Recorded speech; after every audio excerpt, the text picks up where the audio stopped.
Bonjour et bienvenue à nouveau sur le podcast YouTube de Dinis Guarda, alimenté par citiesabc.com, businessabc.net et wisdomia.ai.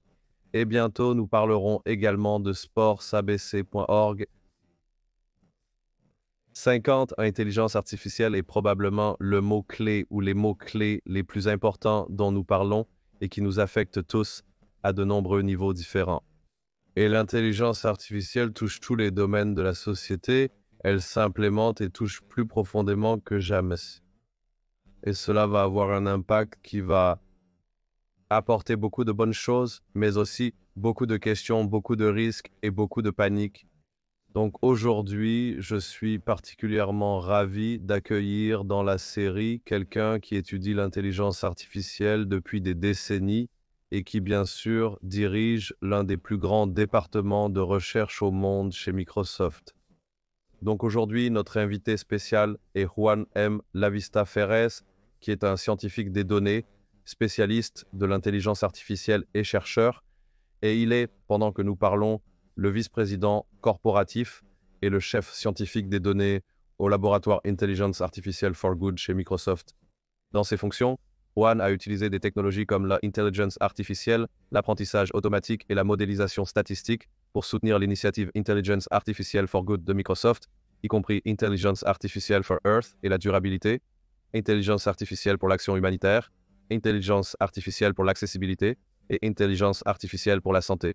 Dans son dernier livre, Intelligence artificielle for Good, Applications in Sustainability, Juan et son co-auteur, William, mettent en évidence comment l'intelligence artificielle et la science avancée des données peuvent être utilisées pour relever des défis mondiaux urgents dans des domaines tels que la durabilité, l'action humanitaire et la santé.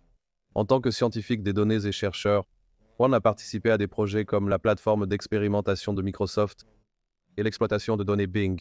Ses recherches sur le syndrome de mort subite du nourrisson, ont été publiées dans des revues académiques internationales comme Pediatrics Uncovered by Measure, des médias tels que The GeekWire, British Broadcasting Corporation National Public Radio Fast Company, le magazine Fortune, le New York Times, Cable News Network United States Today, et plus encore, totalisant plus de 100 plateformes d'actualité mondiale à travers le monde. Il est également le rédacteur en chef du journal de recherche appliquée de Microsoft, MSGAR. Avant Microsoft, il a cofondé Alerts.com.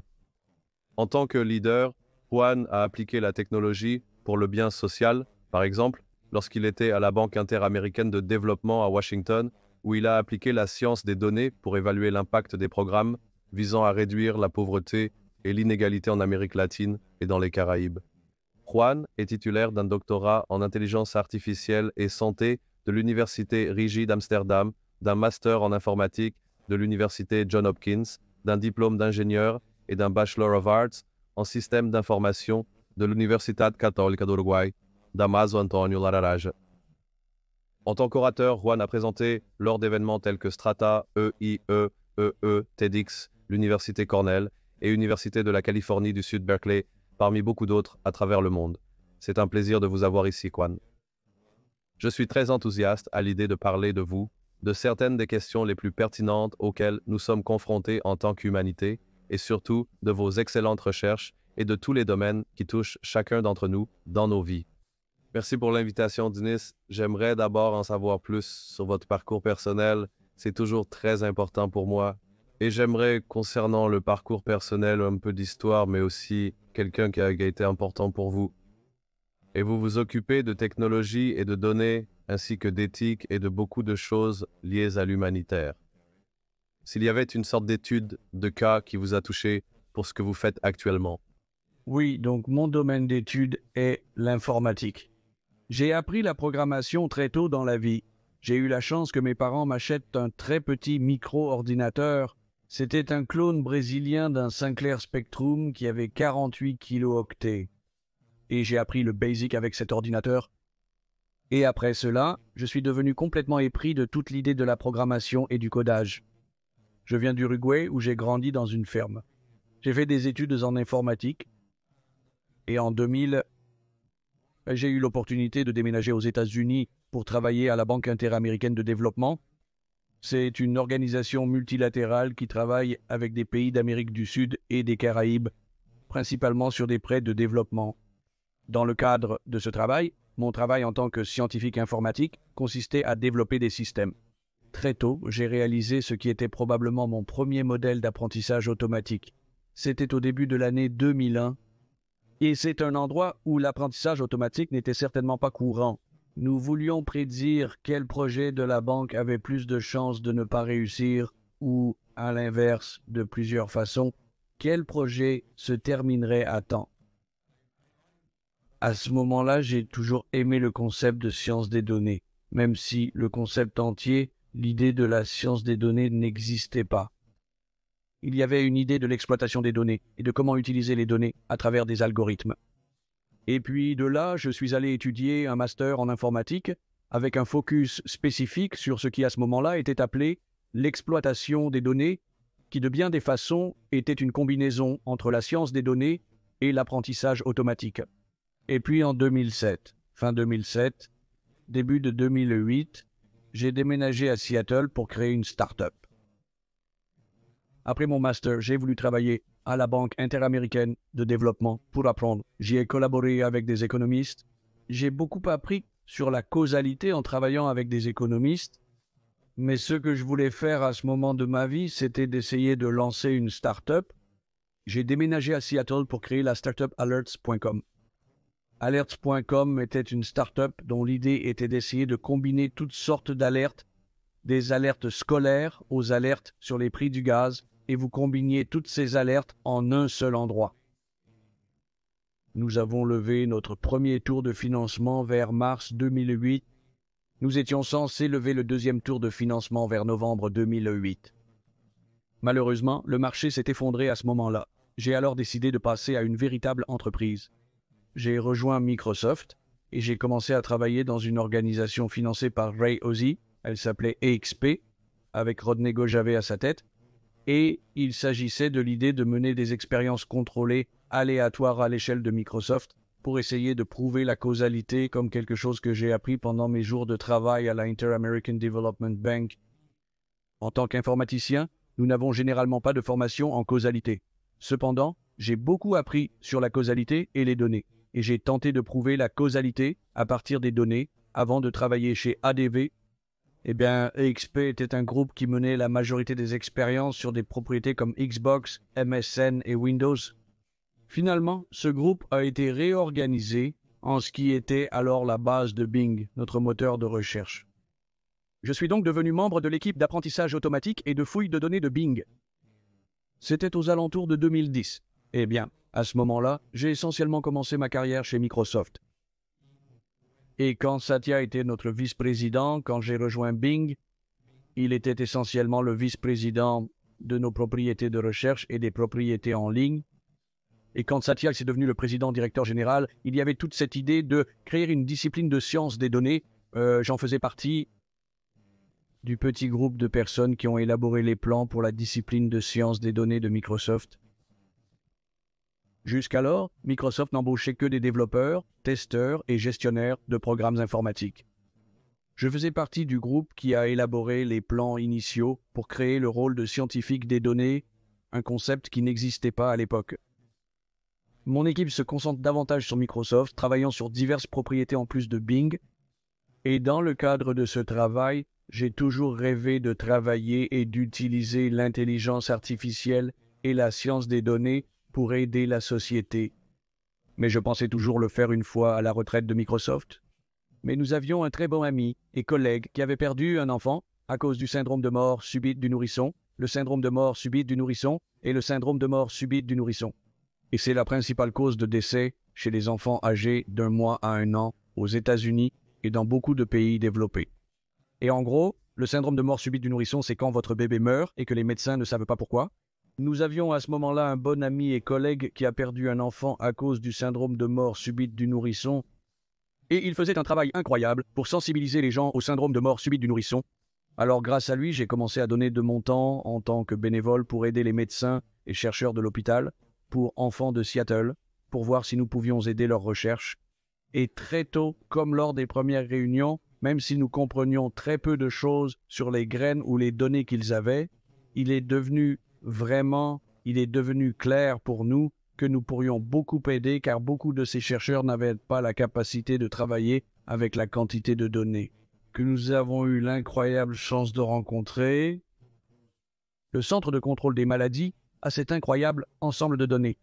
C'est un ensemble de données ouvert qui contient chaque enfant né aux États-Unis et une de nos cohortes de ces enfants.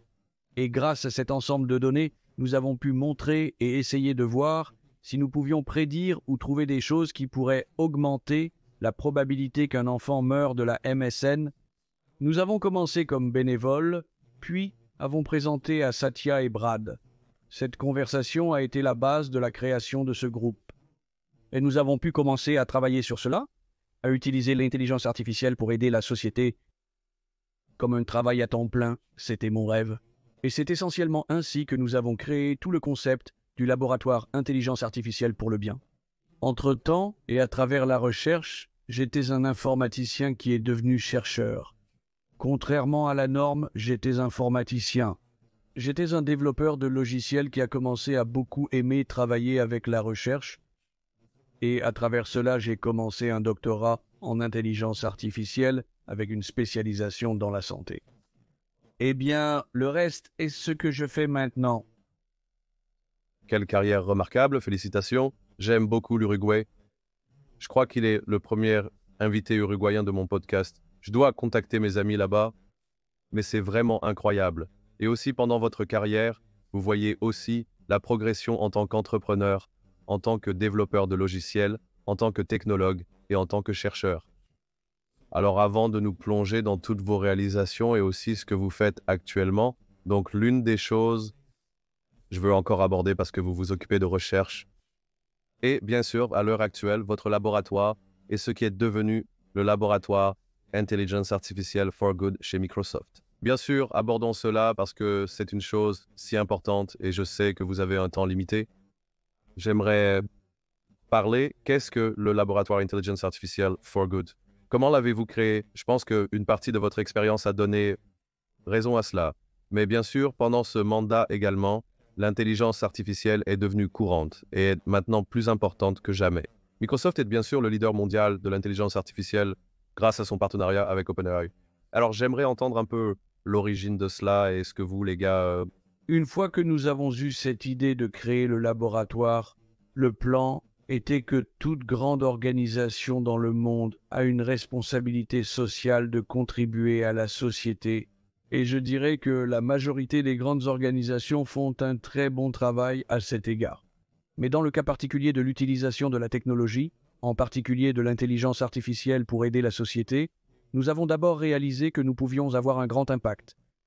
Mais plus important encore, grâce à notre expérience de travail avec ces chercheurs dans d'autres organisations, nous réalisons également qu'il y a un énorme fossé. C'est que la majorité des organisations dans le monde qui travaillent à résoudre certains des plus grands défis du monde, qu'il s'agisse de la mortalité infantile, ou du travail sur les handicaps, ou du travail en matière de durabilité, la majorité de ces organisations avec lesquelles nous nous associons, elles n'ont pas la structure ou la capacité. Espérons qu'à l'avenir ils en auront, mais pour l'instant, il y a un fossé où une grande majorité des Les experts en intelligence artificielle et données travaillant principalement dans les secteurs de la technologie et de la finance. Donc malheureusement, mais il y a un fossé dans la société de ce point de vue. Et je raconte toujours l'histoire qu'il y a quelque chose qui m'a inspiré. Jeffrey Hammerbacher, qui a mis en place l'équipe originale de sciences des données de Facebook, individu très brillant, et il a une fois dit que les meilleurs esprits de ma génération réfléchissent à comment faire cliquer les gens sur les publicités. Et c'est vrai, et c'était vrai à l'époque, et c'est toujours vrai aujourd'hui. Et je ne travaillais pas dans la publicité quand j'ai entendu cette citation, mais je travaillais dans le domaine de la recherche qui, soit dit en passant, apporte une valeur incroyable à la société. Mais une partie du travail consistait également à essayer de comprendre, pas nécessairement combien de personnes cliquent sur les publicités, mais à comprendre les publicités en tant que consommateur également. C'était pour moi un appel à l'action particulier. Et donc je voulais certainement voir comment nous pourrions aider. Mais pour faire court, même si s'assurer que les gens cliquent sur vos publicités et comprendre quelles familles ont plus de chances d'avoir un enfant qui meurt du syndrome d'immunodéficience acquise, même si ces deux problèmes ne peuvent pas être plus éloignés d'un point de vue sociétal. D'un point de vue sociétal malsain, ces problèmes sont essentiellement identiques. Beaucoup de ces problèmes, que vous cherchiez une maison qui a été détruite et vouliez comprendre combien de maisons ont été détruites à cause d'un tremblement de terre, ou que vous cherchiez quelque chose de particulier, zone de cancer dans un scanner. Beaucoup de ces problèmes en dessous, ce ne sont que des données. Vous devez collaborer avec des experts qui comprennent les données, mais en termes de volume de données et d'intelligence artificielle, ces problèmes sont très simples.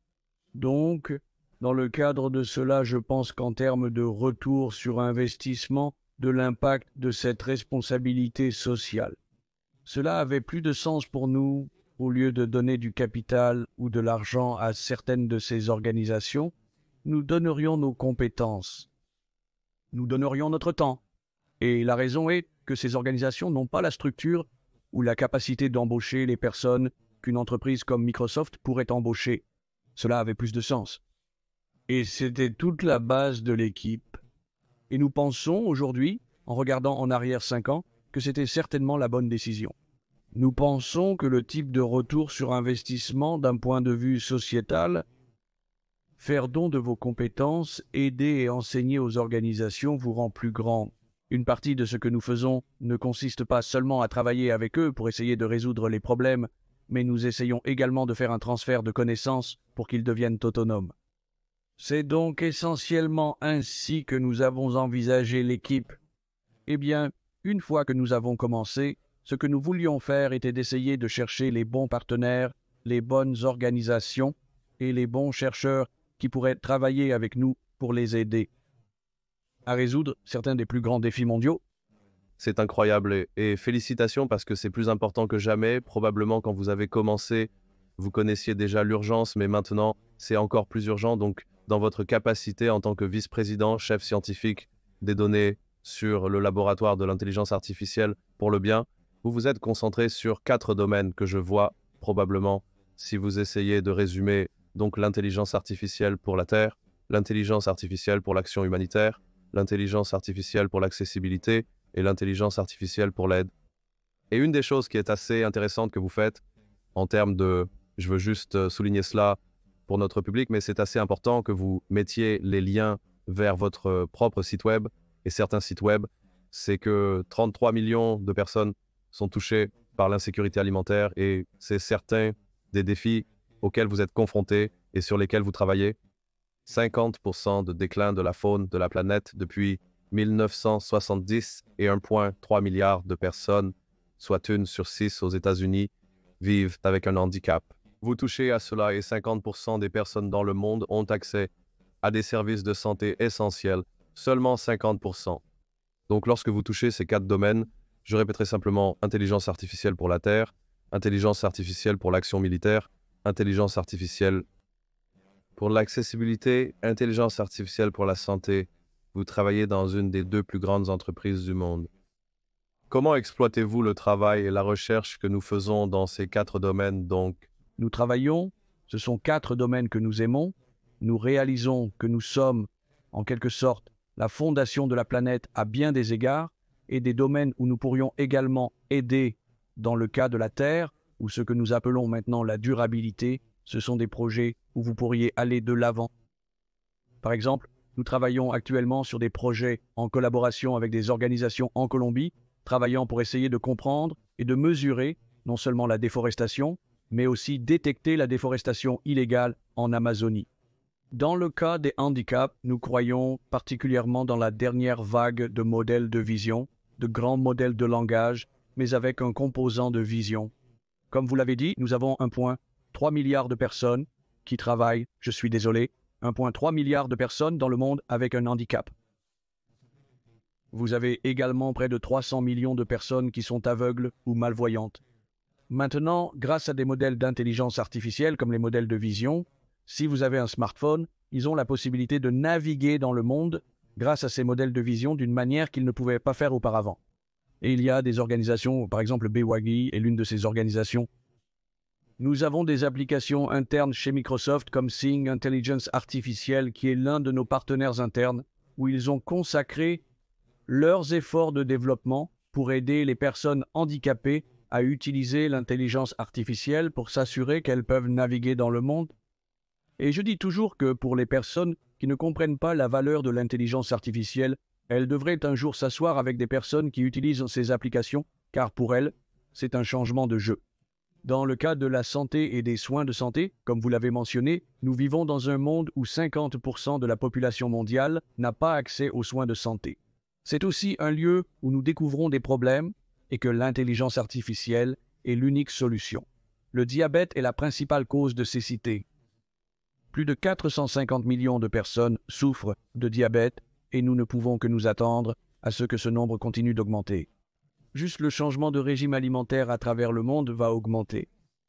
Les médecins s'attendent à une augmentation significative du nombre de personnes souffrant de diabète. Mais vous n'avez que 200 000 ophtalmologistes, et il n'est pas facile pour nous de prévoir que ce nombre augmentera de manière significative. Et vous devez dépister les personnes qui souffrent de diabète pour comprendre si elles développent ou non une néphropathie diabétique. Environ un tiers de ces 450 millions de personnes développeront une néphropathie diabétique et si elles ne sont pas traitées, une part significative d'entre elles deviendra aveugle. Il est donc extrêmement important de réaliser ce dépistage. Et nous montrons très tôt, et nous travaillons avec des organisations comme IRIS, ici aux États-Unis, où vous pouvez construire des modèles d'intelligence artificielle qui peuvent aider à dépister ces patients avec certainement le même niveau de précision qu'un très bon ophtalmologiste. Comme je l'ai dit auparavant, même si vous distribuez parfaitement cela aux autres ophtalmologistes du monde entier, il sera physiquement impossible de diagnostiquer cette maladie. C'est donc un cas où vous avez besoin de l'intelligence artificielle pour aider à combler ce vide et s'assurer que ces ophtalmologistes peuvent se concentrer sur ce qu'ils font le mieux, comme leur chirurgie, ils traitent d'autres maladies. Nous croyons que pour des maladies comme la neuropathie diabétique, l'utilisation de l'intelligence artificielle était nécessaire pour réduire le nombre de personnes qui deviendraient aveugles. Nous devons utiliser l'intelligence artificielle pour aider au dépistage de ces patients. Nous travaillons principalement dans la santé, particulièrement en imagerie médicale. Nous pensons qu'il y a beaucoup de valeur dans l'imagerie médicale et l'utilisation de l'intelligence artificielle sur l'imagerie médicale. Nous effleurons à peine la surface. Nous pouvons faire bien plus. Dans le cas de l'action humanitaire, nous avons beaucoup travaillé, notamment dans le domaine de la réponse aux catastrophes. Lors de grandes catastrophes naturelles, nous collaborons avec Planet Labs, une entreprise spécialisée dans les données satellitaires. Nous collaborons avec eux, car après chaque grande catastrophe naturelle, ils testent des satellites.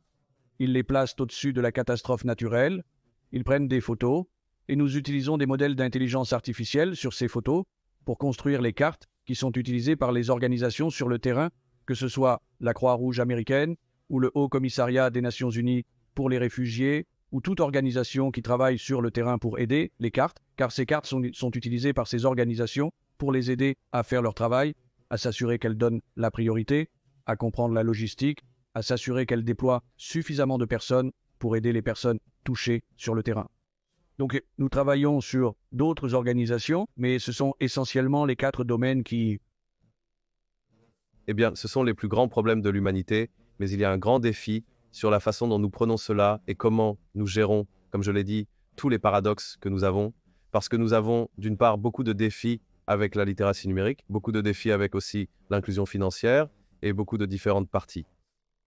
Une des choses qui m'intéresse particulièrement, c'est que vous êtes aussi le rédacteur en chef du journal de recherche appliquée de Microsoft et vous avez accès à beaucoup de données et d'informations.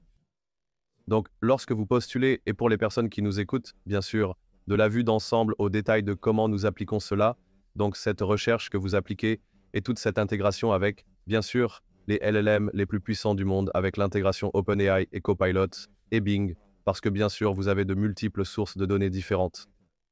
Pensez-vous que certains de ces plus gros problèmes dont nous parlons, pouvons-nous les aborder de la bonne manière? Je vais complexifier un peu la question, mais je dois la poser. Et pouvons-nous équilibrer entre les aspects socio-économiques et l'innovation technologique? Parce que je pense que le défi est que nous intégrons l'intelligence artificielle au sein de notre propre humanité et ensuite les aspects socio-économiques, parce que c'est le défi auquel nous sommes confrontés, probablement de plus en plus à mesure que l'intelligence artificielle devient de plus en plus avancée et dans certains cas, l'intelligence artificielle générale. La littératie numérique est certainement un domaine sur lequel nous avons travaillé. Nous avons en fait travaillé maintenant en collaboration avec quelques chercheurs. J'essaierai de le mesurer, mais cela concerne les États-Unis, mais c'est un endroit où la littératie numérique est clairement importante pour nous. Quand nous pensons aux grands modèles de langage, il y a des domaines qui, je pense, sont intéressants. C'est que nous voyons les grands modèles de langage comme un moyen d'aider à combler le fossé numérique, et je vais expliquer pourquoi, mais en même temps, il y a aussi un risque d'exacerber cela. Donc, vous pouvez réellement aider en même temps. Je vais expliquer pourquoi. D'une part, une grande majorité du monde, 99,95% du monde, ne savent pas comment coder correctement. Donc, une très petite portion de personnes dans le monde sait comment coder, même si en tant que société, nous avons essayé d'aider les gens à s'assurer qu'ils apprennent à coder. Ce nombre est extrêmement petit et il n'a pas beaucoup changé, encore une fois, au cours des 20 dernières années. Et nous voyons le codage comme un moyen, pas seulement comme le codage dans les années 90 était quelque chose principalement pour les informaticiens, devrait se concentrer, mais quand nous travaillons. Comme j'ai dit, quand je travaille avec des médecins, je travaille avec des chercheurs en durabilité et nous travaillons avec des architectes. Chaque discipline peut tirer parti du codage pour améliorer leur travail. Mais parce que le nombre de personnes qui savent coder est très petit, il y a ce fossé numérique qui affecte la société en général. Les grands modèles de langage montrent que l'apprentissage du code ressemble beaucoup à l'apprentissage d'une nouvelle langue. Et ce que nous voyons avec les grands modèles de langage, c'est que pour la première fois, les gens ont la possibilité de coder dans leur propre langue maternelle, que ce soit en anglais, en espagnol ou en mandarin.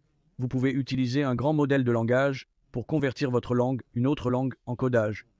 À bien des égards, vous codez à travers votre langue, ce qui a un énorme potentiel pour aider à combler ce fossé numérique. Ou certainement nos interactions. Grâce à l'intelligence artificielle, nos interactions avec un ordinateur sont bien plus simples. Comme si vous m'aviez demandé il y a 10 ans si j'avais jamais envisagé que des centaines de millions de personnes interagissent avec l'intelligence artificielle pour faire une partie de leur travail, je dirais que c'est possible. Mais grâce aux grands modèles de langage, nous avons maintenant une interface incroyable où nous avons plus de 100 millions d'utilisateurs aujourd'hui dans le monde qui interagissent avec vous, avec l'intelligence artificielle, et utilisent l'intelligence artificielle et leur niveau de communication et leur langue qui a un énorme potentiel pour combler ce fossé. C'est correct. Donc, c'est d'un côté, nous pensons que la couche d'entrée entre cette interaction humaine et informatique et la capacité des humains à coder de plusieurs façons, cela a été une révolution complète qui aidera beaucoup de gens à devenir plus productifs grâce à cette technologie. Donc, nous percevons un potentiel et une valeur considérable. En même temps, nous voyons aussi que cette technologie a un immense pouvoir. Donc, comme ce qui s'est passé avec les personnes qui avaient accès aux ordinateurs ou à Internet et les personnes qui n'en avaient pas, nous pensons que nous nous inquiétons d'un nouveau niveau de fracture numérique. Donc, d'une part, ceux qui ont accès à cette technologie, je pense qu'ils en bénéficieront complètement, et ce fossé de fracture numérique, en même temps, si vous n'avez pas accès à cette technologie, parce que soit vous n'avez pas accès à l'électricité, soit vous n'avez pas accès aux ordinateurs, vous n'avez pas accès à Internet, soudainement, cette fracture sera plus grande. Mais nous voyons les deux domaines. Oui, je veux approfondir cela, mais je veux aller à votre livre parce que c'est un élément clé. Et je pense que votre livre, et donc pour les gens qui nous écoutent, vous êtes le co-auteur du livre « Intelligence artificielle for good ». Et c'est un livre très puissant qui touche, beaucoup des choses dont nous discutons ici, mais un livre très positif et très terre-à-terre en termes d'études de cas et de différentes parties. Pour nos auditeurs, nous partagerons toutes les informations.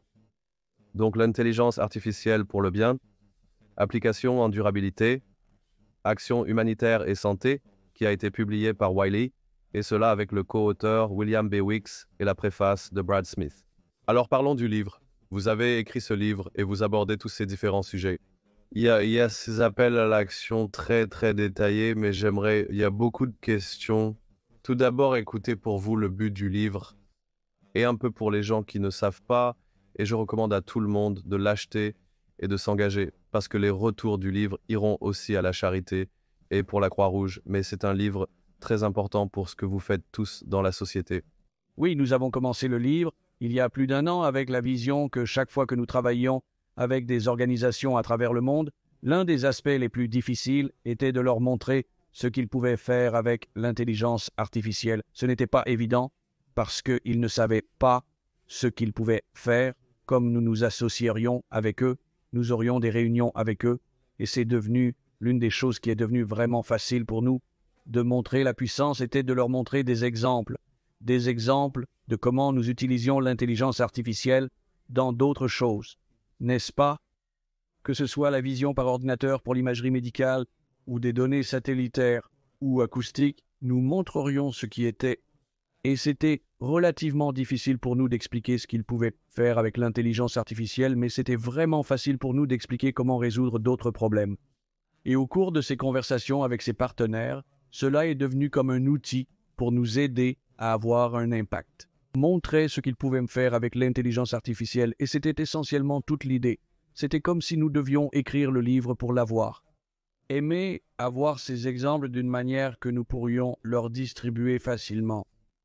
Donc, le public cible de ce livre, lorsque nous avons pensé au livre, étaient les personnes avec lesquelles nous travaillons habituellement. Ces chercheurs qui ne sont pas nécessairement dans le domaine de l'intelligence artificielle, qui travaillent dans d'autres domaines, mais qui essaient d'utiliser la technologie pour résoudre leurs problèmes. Et notre objectif était de présenter tous ces exemples de manière à ce qu'il soit facile pour nous de leur montrer la puissance de l'intelligence artificielle et de la technologie. Maintenant, en gros, c'est ce qui a lancé l'idée. Comme vous l'avez mentionné, j'ai collaboré avec Bill Wicks et mon équipe, et nous avons travaillé, pas seulement nous, mais chaque chercheur de mon organisation, nos partenaires, pour écrire tous les chapitres que chaque chapitre du livre a 29, je pense, différents exemples de comment nous utilisons l'intelligence artificielle pour aider à résoudre ces défis mondiaux dans tous ces domaines. Comme vous l'avez mentionné auparavant, c'est de l'accessibilité à la santé, à la durabilité, à l'action humanitaire. Vous avez des exemples de tout cela. Le livre est très positif. Cependant, lorsqu'il s'agit d'intelligence artificielle, même moi, j'ai des jours où je deviens très anxieux. C'est le moins qu'on puisse dire. Et d'autres jours où je deviens très audacieux. Mais il y a une excellente citation de Brad Smith, président de Microsoft et de Ford. Ainsi, l'intelligence artificielle offre plus de potentiel pour le bien de l'humanité que toute invention qui l'a précédée. Et après avoir lu le livre, j'espère que vous partagerez mon optimisme pour les possibilités de cette nouvelle technologie puissante. Donc, vous êtes confrontés à cela, par exemple. Même certains, bien sûr, en ce moment, nous sommes à un stade où nous entrons dans l'intelligence artificielle générale. Et quelle que soit la façon dont nous définissons l'intelligence artificielle générale est une autre question qui prendrait probablement quelques podcasts. Mais en termes d'optimisme, c'est grand. Et j'aime que vous soyez très pratique dans les utilisations qui peuvent en découler. Donc ce que je toucherai maintenant, et bien sûr nous mettrons plus d'informations sur le livre dans le contexte et de votre recherche. Et bien sûr nous parlons de la fracture numérique. La fracture numérique, il y a maintenant des éléments de fracture numérique, de pure accessibilité numérique. Mais comme vous l'avez dit, il y a très peu de gens qui peuvent coder. Et la plupart du codage là, va être remplacé par l'intelligence artificielle. Mais nous parlons d'un changement qui est probablement le plus grand de l'histoire de l'humanité. Et ce changement touchera d'une part l'intégrité que nous sommes en tant qu'humains et l'intégrité que nous avons en tant que société. Mais aussi, un élément que je sais que certaines des recherches chez Microsoft ont mis en évidence est que ces intelligences artificielles deviennent actuellement d'exceptionnelles consciences numériques. Donc je dirais sur ces cas, les aspects positifs de l'intelligence artificielle que nous avons mentionnés, comment voyez-vous tous les aspects négatifs et comment vous faites fonctionner ces deux choses ensemble et surtout comment vous vous préparez pour cela? Donc, quelques points. Le premier est que, comme vous l'avez mentionné, j'essaie de rester à l'écart des discussions sur l'intelligence artificielle générale pour une bonne raison. Comme vous l'avez mentionné, la définition n'est pas très claire pour être l'intelligence artificielle et à bien des égards, l'informatique ou le développement de logiciels font tous partie des outils que nous, en tant que société, décidons d'utiliser pour aider à résoudre les problèmes. Et ce n'est pas seulement dans mon domaine, mais en général, nous, en tant qu'humains, nous vivons sur cette planète où nous utilisons ces outils pour aider la société, où c'est simplement une partie de la technologie à bien des égards. Donc, de ce point de vue, si vous me le demandez, ce n'est pas différent de ce que nous faisons depuis des siècles maintenant, en créant de nouveaux outils pour nous aider. Correct. Et donc, pour moi, je vois l'intelligence artificielle comme un outil. Pour moi, l'intelligence artificielle est un outil. La raison pour laquelle j'essaie d'éviter les discussions sur l'intelligence artificielle générale est d'abord parce qu'il n'y a pas de définition très claire de l'intelligence artificielle générale, mais je ne pense pas non plus que ce soit productif, ou en général pour nous, ayons des outils qui peuvent nous aider à résoudre des problèmes. C'est une définition beaucoup plus facile de comment nous utilisons la technologie avec laquelle je commencerai, comme Brad l'a mentionné dans son livre, et Brad a également mentionné dans beaucoup de ses discours toute technologie correcte. Ce n'est pas uniquement pour l'intelligence artificielle tout dans l'histoire de l'humanité, toutes ces technologies qui ont un énorme potentiel. Cela peut parfois être utilisé comme un outil et peut être utilisé comme un correctif web, et c'est quelque chose à quoi nous, en tant que société, devons prêter beaucoup d'attention. Parce que nous devons collectivement nous assurer que nous maximisons la possibilité d'utiliser ces outils, cette technologie, comme un outil, et réduisons les chances qu'elle puisse être utilisée comme une arme.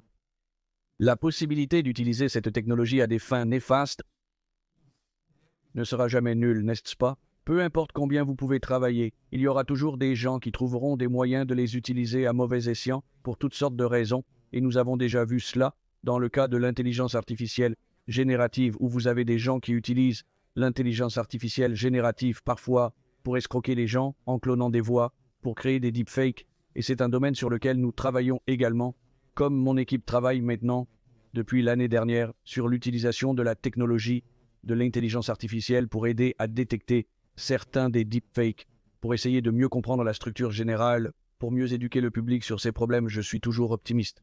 Je vois le risque pour cette technologie, mais aussi, lorsque nous regardons l'histoire de l'humanité, quelque chose de commun est que la société travaille ensemble pour s'assurer qu'à la fin, nous utilisons et nous établissons les bonnes bases pour maximiser l'utilisation des outils et pour nous améliorer en tant que société. Donc, je suis optimiste que la société collectivement prend généralement les bonnes décisions sur ces technologies. Je ne crois pas que ce sera différent ici. Évidemment, cela ne veut pas dire qu'il faut comprendre le risque. Nous devons aider à atténuer le risque. Nous devons travailler collectivement, pas seulement le secteur privé. Le secteur hispanique, le secteur public, les organisations non gouvernementales travaillant ensemble pour s'assurer que nous réduisons les chances de ces technologies d'être utilisées comme une arme. Et c'est pourquoi, pour nous, et c'est quelque chose que nous n'avons pas commencé il y a 2 ans avec toute l'inception de Generative Pre-Training Transformer, commencé bien plus tôt, l'idée entière de l'intelligence artificielle réactive et d'avoir un cadre d'intelligence artificielle réactive, parce que nous avons vu très tôt qu'il y avait des risques et nous devons nous assurer que les gens comprennent ce risque et nous assurer que nous atténuons autant que possible ce risque. J'aime ton point de Rex. Et c'est une discussion qui est vraiment nécessaire car il y a définitivement beaucoup de risques. Bien sûr, ils se produisent de diverses manières. Je veux poursuivre rapidement car notre temps est compté. Donc Satya Nadella, le président directeur général de Microsoft, a récemment déclaré que l'intelligence artificielle ne devrait pas être appelée intelligence artificielle, mais plutôt une intelligence différente et surtout la suggestion, et citant à nouveau que l'intelligence est distincte de l'intelligence humaine, oui, a déclaré que nous devrions l'appeler intelligence différente parce que je hais mon intelligence, je n'ai pas besoin d'une intelligence artificielle. Donc je sais que c'était le contexte de beaucoup de problèmes liés à certaines parties ultimes et différentes, mais je veux toucher cette partie en particulier parce que ce que vous dites est l'outil, le composant de l'outil. Mais par exemple, j'ai aussi récemment interviewé un autre des plus grands chercheurs en intelligence artificielle et l'une des choses que j'ai découvertes, c'est qu'il y a définitivement, même si c'est un outil, en ce moment, c'est un outil qui peut effectivement penser par lui-même. Et Nick Baltron, qui est probablement aussi un ancien chercheur d'Oxford, a émergé l'idée du sentient numérique. Et son nouveau livre touche à cela. Donc, quand dans votre livre, vous regardez les capacités de l'outil et des choses très concrètes, parce que vous travaillez dans certaines des plus grandes organisations du monde. Donc, j'aimerais regarder votre confiance en la recherche et l'idée de l'outil, et je regarderai la recherche, l'outil, l'impact. Mais aussi cet outil est un outil qui commence à avoir une action propre, surtout avec les agents, intelligence artificielle et tout ce qui se passe. Donc, comment voyez-vous cela et cette intelligence différente? Nous devons comprendre que peu importe la sophistication de ces modèles, que vous utilisiez un modèle de langage à 1 billion de paramètres en fin de compte.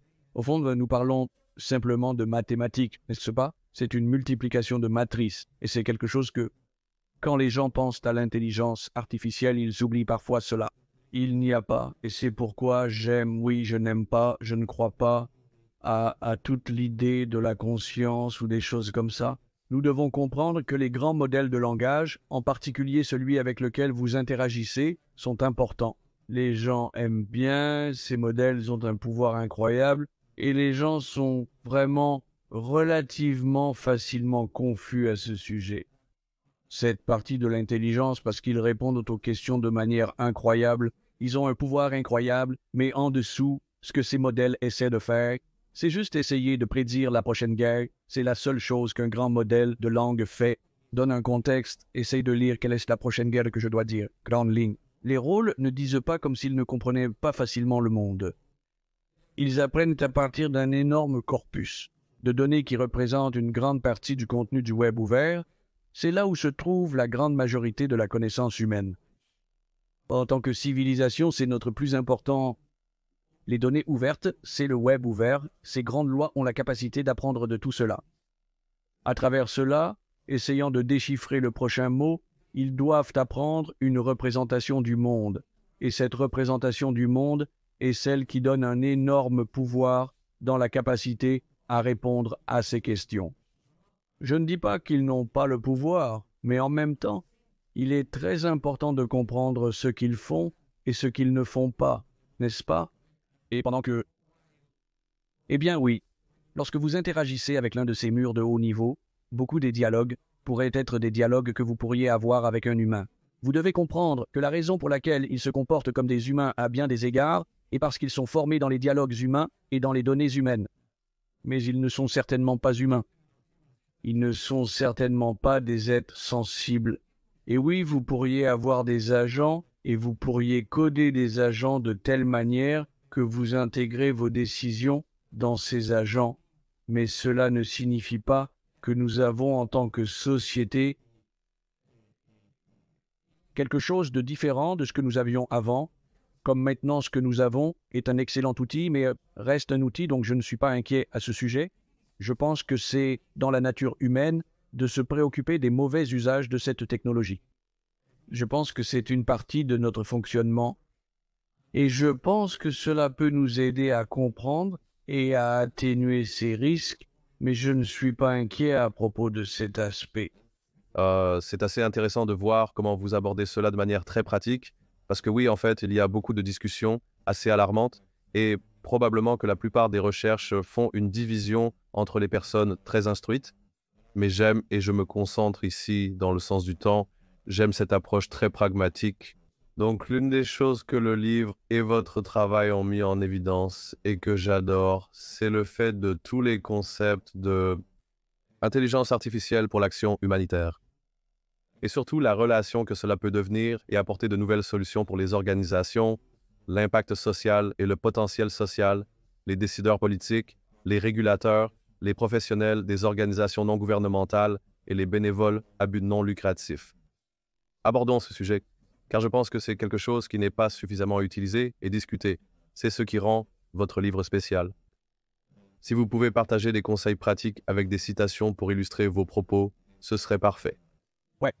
Donc, comme je l'ai mentionné précédemment, l'un des principaux cas d'utilisation pour nous a été, chaque fois qu'il y a une catastrophe naturelle, nous savons grâce à des changements climatiques que nous prévoyons une augmentation de ce type de problème qui affecte principalement les personnes dans certaines régions. Tout le monde dans le monde n'est pas également touché par ces catastrophes, mais en particulier, les personnes qui sont plus touchées sont généralement dans le sud global, où les personnes vivant dans des zones, les personnes avec des personnes vivant dans des zones qui sont très probablement plus touchées par ces catastrophes naturelles. D'abord, nous travaillons avec beaucoup d'organisations, que ce soit la Croix-Rouge américaine ou le Haut-Commissariat des Nations Unies pour les réfugiés ou d'autres agences de l'Organisation des Nations Unies.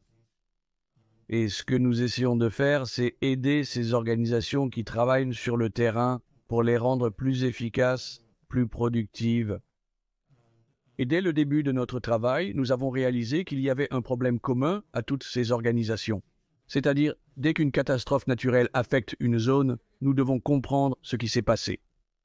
Nous devons comprendre le lieu, l'ampleur et les personnes touchées par la catastrophe. Et les données satellitaires à haute résolution fournissent un outil incroyable pour cela, car elles aident à comprendre le problème. Le défi est que si la zone est grande, essayez de la cartographier et essayez d'avoir des humains qui regardent chaque bâtiment et comprennent où sont ces bâtiments où ils ont été touchés pourrait prendre des jours, parfois des semaines.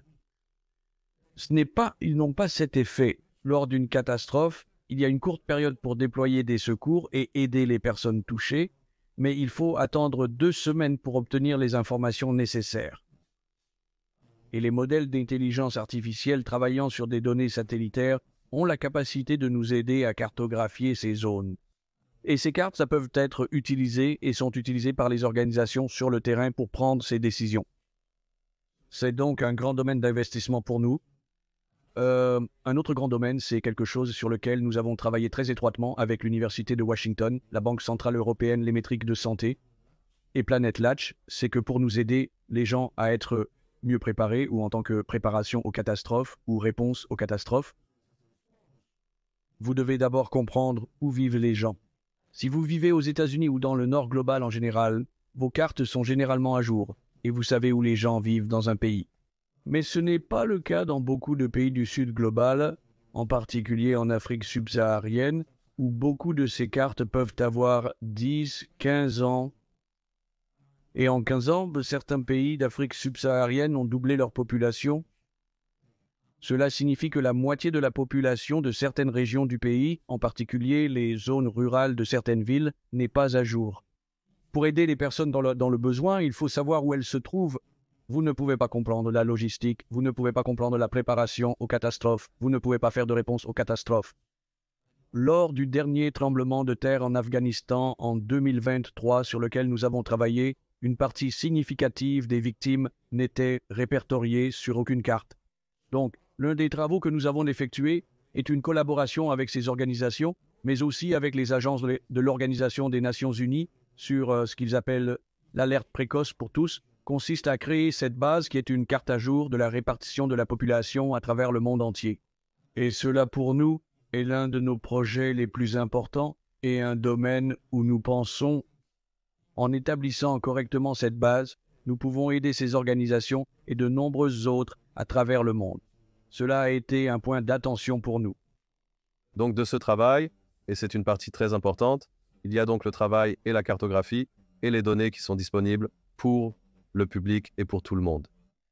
Un point crucial pour moi, et probablement la dernière question selon le temps imparti, est de savoir comment les organisations peuvent s'engager. Parce que vous travaillez avec certaines des plus grandes organisations du monde, et des gouvernements et des institutions, et l'un des défis était qu'ils ont du mal à comprendre les outils et la vitesse des outils et la perturbation qui en découle. Alors un peu d'étapes sur comment vous gérez à la fois le fait d'être bien sûr dans l'une des plus grandes entreprises de la planète, mais aussi dans la pratique de l'apport de ces outils d'intelligence artificielle pour l'armée, à ces institutions et organisations et à toute personne qui nous écoute. Nous nous associons donc, s'il y en a, nous nous concentrons généralement sur le naturel, comme, nous nous concentrons sur le monde, certains des plus grands défis du monde.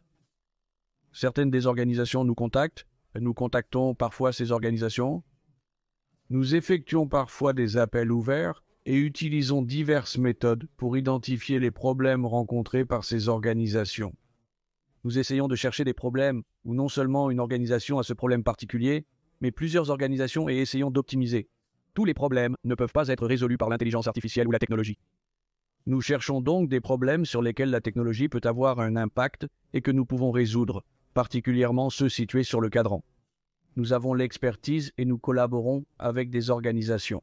Si nous réussissons à résoudre ces problèmes, nous pourrons apporter la technologie à la décision traditionnelle pour qu'elle puisse l'utiliser.